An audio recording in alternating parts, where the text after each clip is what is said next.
So how did you get money to pay for the drugs? I didn't have to. I paid my stem. And so what does a stem do? Okay. You put cocaine on it and then smoke it.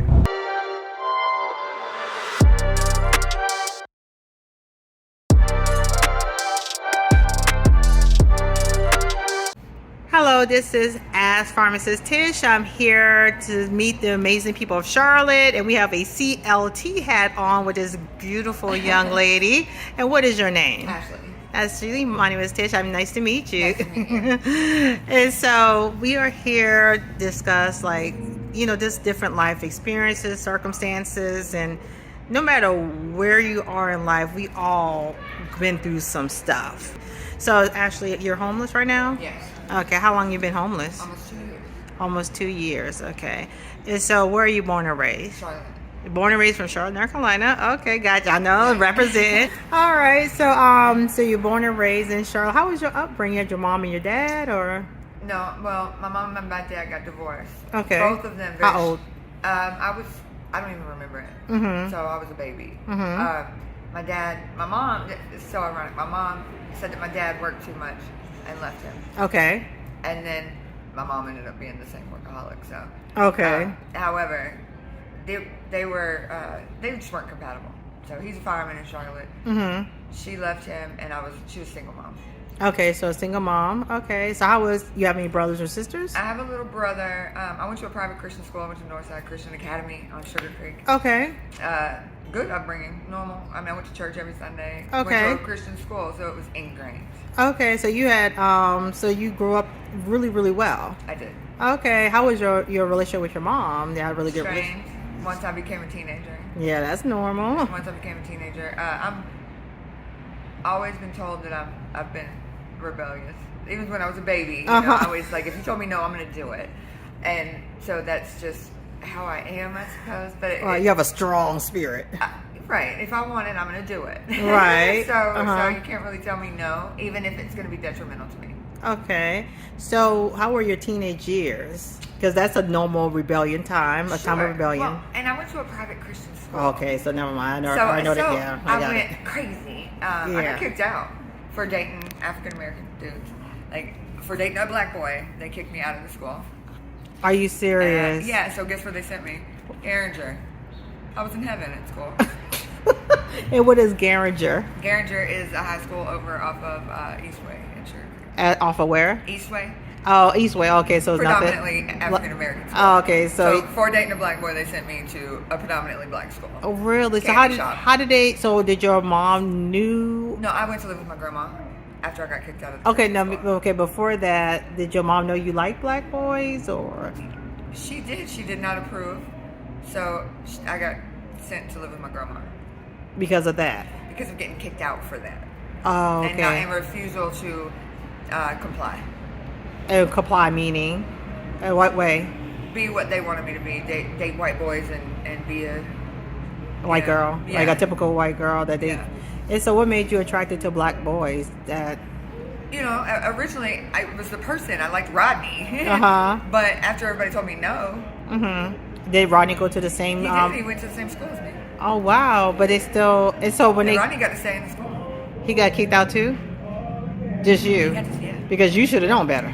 Thank you. I'm Caucasian. Okay. We know better. Right. So how old were you then? I was 17. Oh, wow. I mean, so that was an older age where I was a senior in high school. I ended up having to graduate from there. Oh, wow. And so how was that transition? It was delightful. I was just fine with it. Y'all punishing me, you're not punishing me. I felt more comfortable with African American. Right. And so how was your grandmother with you? My grandmother was old and she was sick. Mm-hmm. So she was lenient. Right. Okay. She did it. It wasn't that she wasn't there, it's that she didn't know. And she just trusted me. Okay, gotcha. And I didn't run all over her house or have people at her house. Mm-hmm. I respected her. Right. Okay. So that's kind of... So did that kind of started your trajectory of wanting to be more rebellious with your mom, or you just kind of saw what the world was? The relationship with my mom sort of became strained, and it's staying there. Mm-hmm. Really? So your mom was is very successful, correct? Very successful. Right. Like very, very successful. Corporate AT&T. Corporate AT&T. Right. Higher level. She's retired now. You're right. Very. She lives in Charleston. She's plenty. Right. Oh yeah. Whenever you live in Charleston, you got that money right. to live there because it takes a lot of money to live in Charleston. And I can't even blame her because I was so. Once I started drinking. Drinking was the first. How old? 17. Okay. So this situation with your private Christian school kind of just. They make you look at human beings differently because you just loved another human being that happened to be black. Thank you.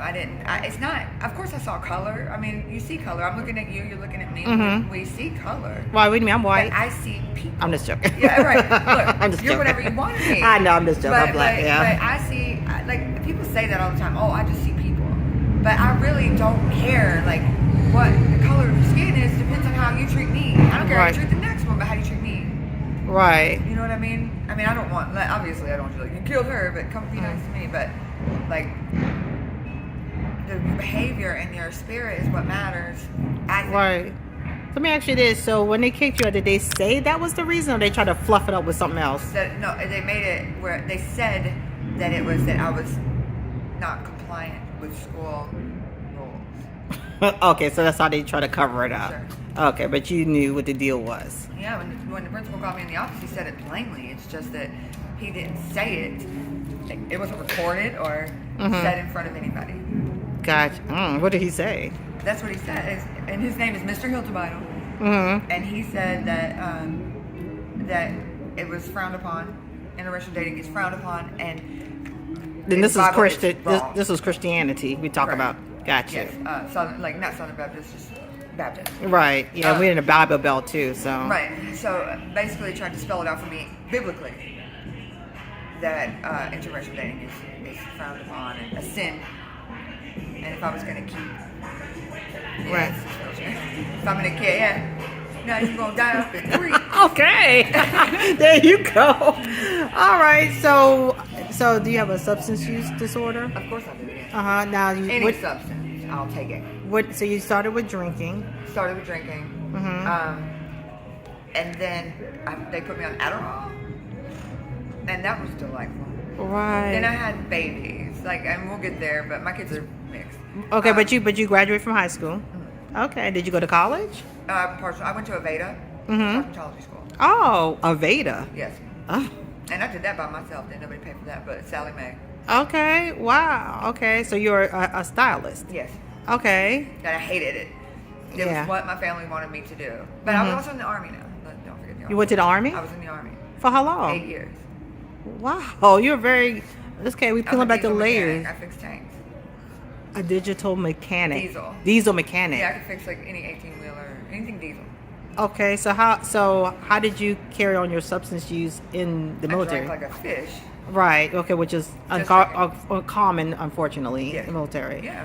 Not frowned upon at all. Okay, and so you did that from what age to what age? The military. I did that from 20 to 28. Okay. And so where did the substances come into play? I was drinking. I've always been a drinker. My dad is an alcoholic. Okay. Substance abuse is through my lineage. But when I got to the Army, I just bossed it up. Wow, you can do anything you want to. You can go to... You're fine. You can do anything. You can drink. Okay, and this is kind of a side note. As a woman, you hear about all these women getting, raped or, all this. Did you have any problems with that? No. Okay, I got you. Okay, so after the military, you had children in between, during the military time? I got pregnant with my son, and it was either re-enlist. I could have re-enlisted pregnant. Okay. But I didn't. Or go ahead and discharge, and I discharged. Okay. All right. So honorable discharge, all that good stuff. Discharge. 28 years old, I had my son. Okay. So, where did the substances come into play? When I had him, I found Percocet. The opioids. Yes, and it's also wonderful. I love everything. Mm-hmm. It make me feel good, I'm gonna do it. Now, I've never heroin and stuff like that. I've never, because I know I'll love it and I'll be dead. Okay. So I just kind of didn't do that. Okay. But opioids, hooked on them right away. Okay. And then what else? And so how did you end up homeless? So I got the flu shot, Okay. and it paralyzed me. Oh, So I really? was in a wheelchair. I got in a wheelchair. They put me in a wheelchair. It literally is called Guillain-Barré, Right. Yeah. and Yeah. it starts in your feet and Okay. works its way up. And so it starts in the tips of your hands and your feet, and it works its way And up. how old were you when that started? I was What happened? 48. 14. I'm 42 now. You were 14 years old when you had the 40. flu. 40. I'm 42 now. Okay, got you. So Okay. but it's a regressive disease. So I Okay. was in a wheelchair for about a year and a half, and then I learned to walk again. Okay. So I know my story's crazy, but so while I was in the wheelchair, I was drinking heavy, lost everything, and went to the urban ministries because I didn't have anywhere to go. Okay. And So you had a home and everything, or I had like a what? home. So you have 2 children. How old are they now? They are 13 and 12. Okay. So you had 2 children. Were you ever married? No. Okay. I was drinking heavily. Okay. The states. Why were you think you drinking? Why? Well, I mean, like a lot of times we drink and do drugs because we're trying to mask feeling hurt or some type of trauma. Sure. What do you think? I think that I had my kids fought. I went through a lot of things, like abuse, physical abuse. From men? Yes, and choose those same kinds still to this day. So it's like I draw that type of person. So drinking took away everything. I didn't care anymore. Okay. Take it away. I just didn't care. Just numbs the pain. It doesn't even numb it. It's just I become belligerent to the pain. Like, fuck you. And I didn't care. I Right. stayed drunk. Wow, really? So what kind of job did you do after the military? I dispatched fuel to 7-Eleven and Sam's Mart. You were a fuel dispatcher? Wow. So I watched all the stores online and then sent trucks to fill them up when they got low. That's a very important job, right? Love it. It's the best job in the world. Okay. And so your whole homeless journey started when you had the flu vaccine. Got paralyzed, and then How long did it take you for that to kick in, the Guillain-Barré disease? I don't know how to pronounce it. I know me either. I'm a Everybody says pharmacist, different- but I don't know. Everybody says different, but you know what I'm talking about. Right, I know exactly. I hope I didn't do that to you. I'm just joking. Yeah, right? No, it was the No. flu shot at Presbyterian. Okay, good. Okay. But I signed a waiver. So there's nothing, But Did you have to go to the hospital? I had gone to the hospital for being sick, and they offered me the flu shot, and I was like, cool, took it, but I signed a waiver. Okay. It took about 3 months for me to realize fever now, and I didn't know why. I thought I was drinking too much. Okay. Then I realized the breaking point was when I went and I was trying to use the bathroom, and I could not control myself sitting down. It was just like a crash. Okay. And I was like, I had to call an ambulance. Right. And when I did, they said the paralyzation, it was already here. Like, it was amazing that I was still walking around. Right. That military discipline kind of. I refused to, I thought it was alcohol. Really? So your alcoholism was that bad? Yes.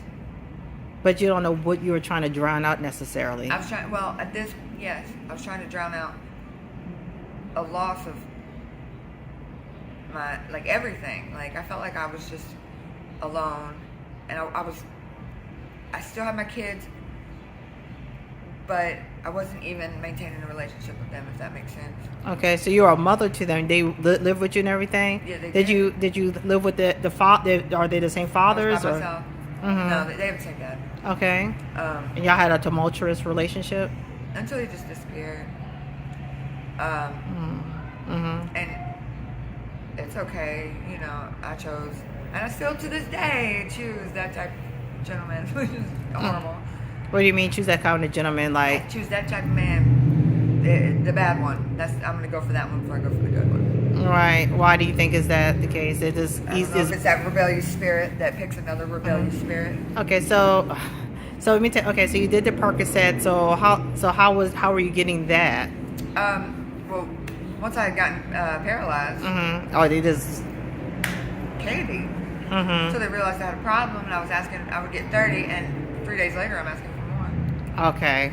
So they tried to put me on Suboxone, and that did not work. Really? So they took me off of them totally. And when they did, I was hurting so bad. that I progressed to crack cocaine.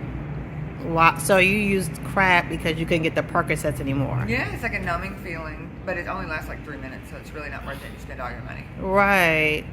Wow. And to this day, I still do that. Right. And so what else? So what else been going on? I mean, so you started crack at what age? At 38, 39. Okay, so you was using it before before you got paralyzed. I tried it. Okay. But not a daily. I'm on a daily, like on a 30-minute basis now. Mm-hmm. Wow, really?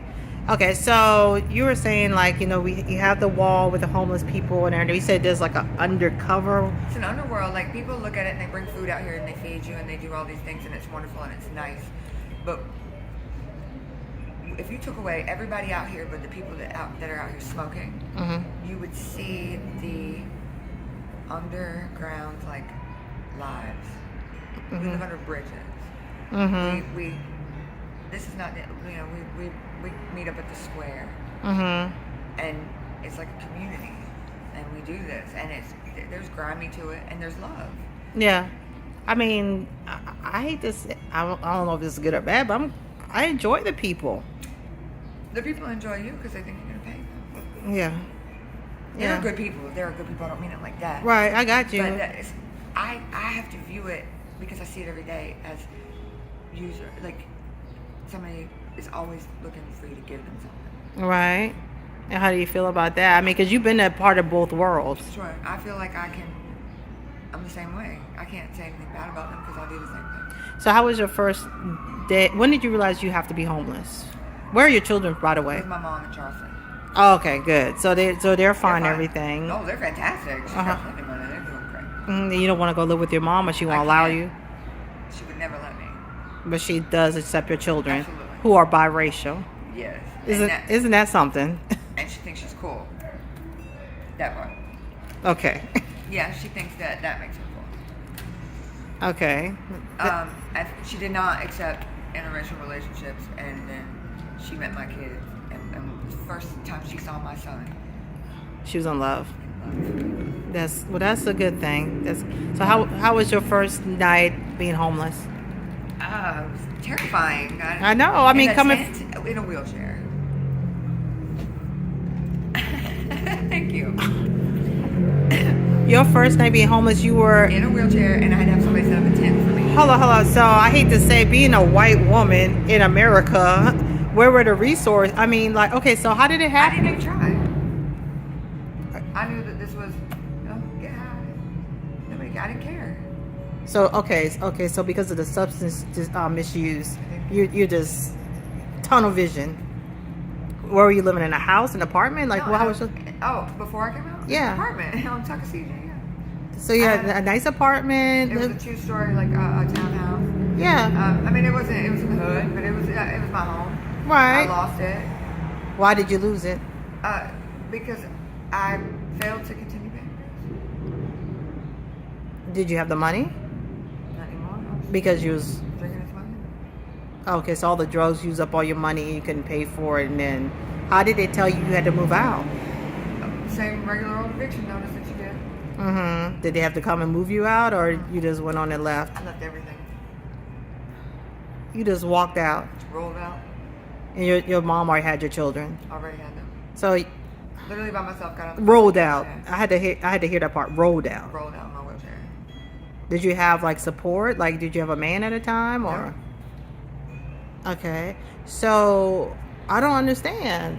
So you had a wheelchair. So how did you know where to go? What to do? I got on the bus and came down here to the urban ministry. Okay. They gave me a tent. But you had a wheelchair. Somebody set up the tent for me. They did set it up for you. And there was like a little community of tents. So Okay. they let me put my tent there. And then that's how I met the person that I'm with now. Okay. Who basically took care of me, I guess. Okay. And so being on the streets, that's how you still learn how to walk again. No, Guillain-Barré is a regressive disease. Okay. So whether I tried to learn to walk again or not, the nerve damage was going away. Okay. So it just took time. Yeah. But still, you still on the streets, not walking at one point. Yet. And this is the randomest story. Okay, you ready for this? Okay. He's passed away now. He was murdered, but his name was Popoff, and he was a dope boy out here. Okay. He would come over early in the morning, and he would get me out of my wheelchair and make me walk with him. Are you serious? How old was he? 19 when he died. 19 years old? What happened? Oh, how did he get He murdered? was murdered. He was shot. Somebody shot him. Okay. He was over drugs. Right. And so this man that you didn't know, 19 years old, would come Came and to make serve me drugs. and then make you we walk. became friends. And he would get me up and make me walk every morning. He wouldn't give me anything unless I walked with him. Oh, so that okay. So how did you get money to pay for the drugs? I didn't have to. I picked my stem. You I did had a what? stem. Okay, so I had a stem, and people would come that didn't have one and use it and pay me to use it. What do you mean stem? To smoke dope on. Okay, okay. So if they didn't have a stem, have you ever seen a stem? Do you want to see a stem? Yeah. And so what does a stem do? Okay. You put cocaine on it and Okay. then smoke it. Okay, okay. So they wouldn't have the stem, so in exchange for the stem, they They give would you. pay you with drugs. Oh, aren't you smart? I don't pay for crack. And I don't have to be a trick either. Okay? I don't sell nothing but my stem, baby. Is the stem hard to come by? No, it's not, but people don't want to get caught with them. And they probably I'm a not white gonna. girl. I'm a female. That stem will disappear. So they're not gonna look at you for it. They look at me for it, but they ain't gonna find me. Okay. Oh, gotcha. Gotcha. So That- even if they look at me, it's not there.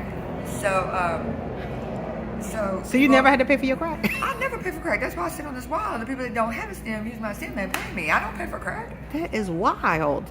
That And is, if I do, right, stuff like that. Yeah, I got you. little Feel you. hustles like that. Not, Yeah. Not And so when did you realize you can exchange a stem for the crack? first time somebody asked me to use it and said I'll give you something for it. Oh, And from then on, nobody can use my shit for free. right. Okay, so what is your end game? What is your end goal? What do you want for your life? You know what? I don't want to be here. I hate to and say, don't wanna stop I smoking. hate to say, you're a white woman in America. You can do the world is your oyster, honey. Thanks. You have a phone. Yes. You as in you have a phone. You can record your daily life and get 1 million views and then be rich. Right. So why not? I mean, that's just Right, one. right, right. That's one Listen, way. and Or you can honest walk to in. God, on everything I love, crack. Because I don't even try to leave. I just keep smoking. Crack is that good. It's not even that good anymore. It's an addiction. Mm-hmm. All right. So you don't plan to get off or anything. Right. You have no plans for that. You don't want to. Eventually, Mm-hmm. it's like compliant. I'm just so complacent. Right. So this is just where you are with your life, and whenever you're ready, you can get up and. I just don't. No, I can't. I'm addicted, but I just don't know what to do. It's almost. They don't have programs, Sure, they have programs. so No interest. you're just not ready yet. And I sound such an asshole. You said what? I sound like an asshole. No, I mean you're being honest, and people need to hear that you're not going to kick any addiction until you're ready, I don't even want to yet. and you're just not ready. All right. Well, anything else you want to add or say? Well, how are the people in Charlotte? Is the community? Do they try to help the homeless Yes. people, or is it enough? Is not enough? Not enough because they look down Mm. mostly. But the Saturdays and Sundays on the wall, they come. They look. Mm-hmm. They try to help. Okay. They try to help, but there's only so much you can do. Wait, All right. All right. what are you saying to This me? my wife. Oh. But what are you saying to me? Your ride, Mike is with you. Okay. All right. Well, I appreciate everything, and you take care. You were wonderful. Thank you. No, so you much. are too. Bye bye. That's my mommy here.